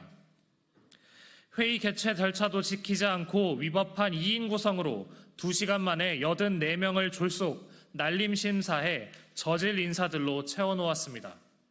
그래놓고 이들을 국민께 인정해달라니 양심이 있습니까? 공영방송의 주인은 국민입니다.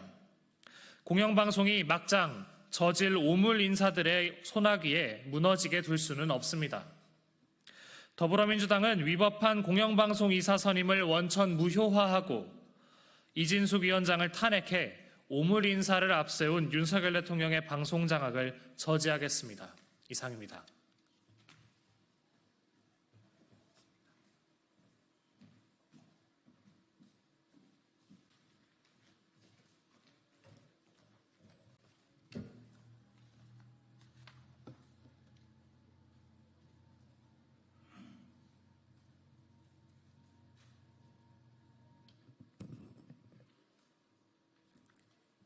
네, 시작하겠습니다. 진보당 부대변인 이미선입니다. 연대의 힘으로 집게손 피해 사건 경찰의 재수사를 이끌어냈습니다. 넥슨 집게손가락 논란 피해자가 제기한 명예훼손 사건을 불송치했던 서울 서초경찰서가 재수사를 어제 결정했습니다. 경찰은 일부 혐의에 대해 수사가 필요함에도 수사를 진행하지 않고 각하 결정한 것은 미흡한 결정이었음을 인정한다며 검찰의 요청에 협의가 완료되는 즉시 신고하고 공정하게 재수사를 진행할 예정이라고 밝혔습니다. 이제라도 재수사를 진행한다고 하니 정말 다행입니다. 적극 환영합니다. 피해자의 말 맞다나 경찰이 처음 불송치를 결정 내리기 전에 더 신중하게 수사하면 될 일이었습니다. 경찰은 시민들의 강력한 문제 제기를 수긍하고 재수사를 결정한 만큼 사실관계에 따라 수사에 충실히 임해야 합니다. 이틀 전 수사 불송치 결정을 내렸을 당시 다소 무례하고 조롱 섞인 표현을 사용한 것에 불과한 페미니즘에 동조했다, 오해를 받게끔 이란 표현을 쓰며 가해자들의 사상검증에 동조했던 경찰들이었습니다. 부디 경찰은 인권 재교육 받으시고 피해자 인권 보호를 우선으로 하시길 다시 한번 당부드립니다. 그리고 불송치 결정 같은 오류를 범하지 않도록 충실히 수사에 임하십시오. 마지막으로 우리는 다시 한번 연대의 힘을 확인했습니다. 불이한 수사권을 바로잡을 수 있는 것도 우리 시민들의 연대가 있었기에 가능했습니다. 연대가 우리를 지키는 방법임을 되새기고 우리는 앞으로도 해당 수사가 피해자의 인권을 보호하며 충실하게 진행되는지 관심 갖고 함께 지켜볼 것입니다. 이상입니다.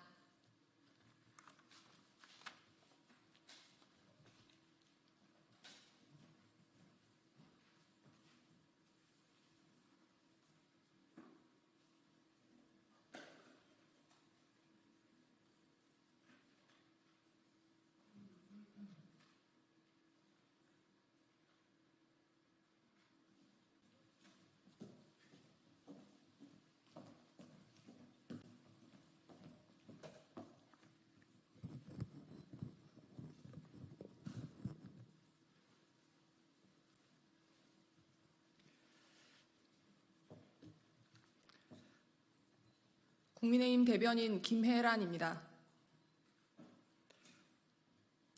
시작하겠습니다. 소모적인 정쟁은 멈추고 정책으로 토론합시다. 민생의 고단함에 국민들의 시름이 나날이 깊어져만 가는 지금, 국민을 위해 일해야 할 국회가 정쟁의 소용돌이에 휘말려 본연의 기능이 멈추었습니다. 사실상의 내전 상태라는 진단까지 나오고 있는 참담한 상황입니다. 국민의힘은 집권 여당으로서 정쟁과 방탄에 빠진 국회에 대하여 무거운 책임감을 느낍니다. 국민의힘은 이러한 상황을 타개하기 위해 이미 민주당에게 최소한 8월 임시국회 동안만이라도 정쟁을 멈추고 민생법안 처리에 집중할 것을 제안한 바 있습니다.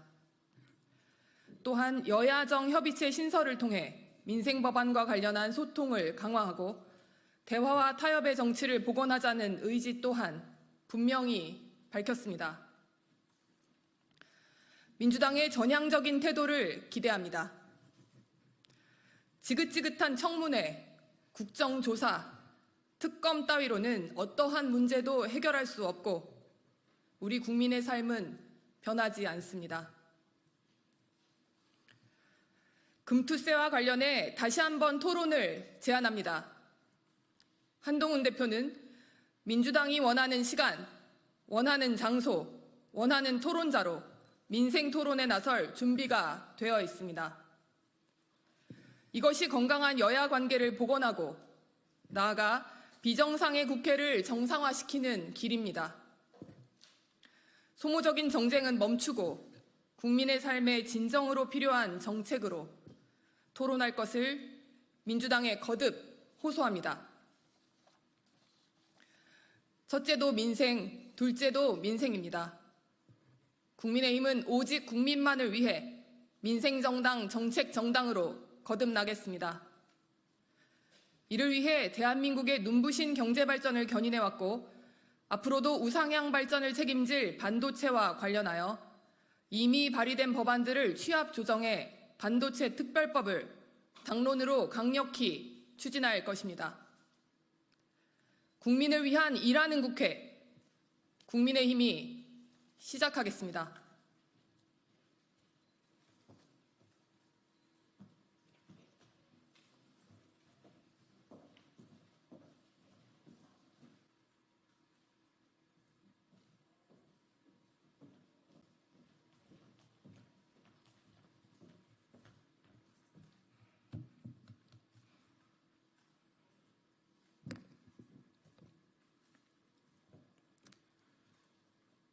안녕하십니까. 개혁신당 수석대변인 김성렬입니다. 시작하겠습니다.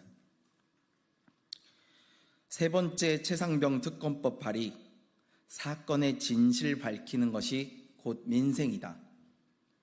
민주당이 재차 최상병 특검법 발의를 하겠다고 나섰습니다. 21대 국회에서 폐기된 법안까지 합하면 이번이 세 번째입니다. 국민의힘은 이를 두고 민생 대신 정쟁을 택했다고 혹평했습니다. 국민의힘이 틀렸습니다. 오답에 체크를 했습니다. 최상병 특검법이 곧 민생입니다. 억울한 청년의 죽음에 대한 진실을 밝히는 것이 법치를 바로 세우는 일입니다. 수사 외압을 막고 관련자들을 일벌백계 하는 것이 윤석열 대통령이 그리도 강조한 상식과 공정이 통하는 세상의 모습입니다. 이제 한동훈 대표가 답할 차례입니다. 본인이 약속한 제3자 추천 특검법은 도대체 어디에 있습니까? 한동훈표 최상병 특검법이 어떻게 생겼는지 얼굴이라도 보여주는 것이 국민에 대한 예의입니다. 법안 발의도 없이 또다시 거부권 건의만 한다면 정치인 한동훈의 존재 가치에 대한 의문만 생길 뿐입니다. 손바닥으로 해를 가릴 수는 없습니다. 최상병 특검은 거부권 남발로 막을 수 없는 국민의 명령이자 시대의 흐름입니다. 민주당 법안에 독소 조항이 많다면 국민의힘에서 특검법을 발의하십시오. 개혁신당은 기꺼이 논의에 참여하겠습니다. 감사합니다.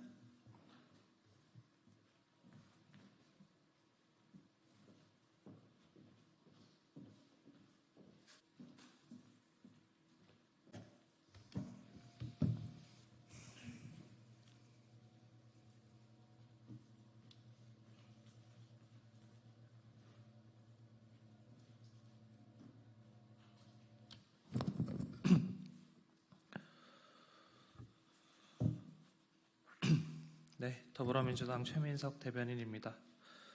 브리핑 시작하겠습니다. 위법적 2인 구조 방통위의 박문진 이사 선임, 법원의 현명한 판단을 기대합니다. 서울행정법원이 이진숙 방통위의 박문진 이사 임명의 효력을 8월 26일까지 정지한다는 판결을 내렸습니다. 이로써 권태선 이사장 등 현직 박문진 이사들은 법원이 이진숙 방통위의 박문진 이사 선임의 적법성을 따지는 동안 그 임기를 보장받게 되었습니다. 법원이 방통위의 박문진 이사 선임을 둘러싼 논란의 엄중함을 인식하고 혼란 최소화와 신중한 판결을 위해 사전 판단을 한 것은 이례적이라고 할 것입니다. 방통위는 회의 개최 절차도 지키지 않고 위법한 2인 구성으로 2시간 만에 83명을 졸속 날림 심사했습니다. 그 결과 노조 탄압, 극우 편향, 비리 인사들이 공영방송 이사진을 장악하게 되었습니다. 방통위의 이사 선임은 방통위법과 회의 운영 규칙을 미준수한 위법 의결이며 따라서 원천 무효입니다. 법원이 신중한 판단을 위해 내린 조치인 만큼 공익을 위한 현명한 판결이 이루어지길 기대합니다. 더불어민주당은 멈추지 않고 윤석열 정권의 방송 장악을 반드시 저지하겠습니다. 이상입니다.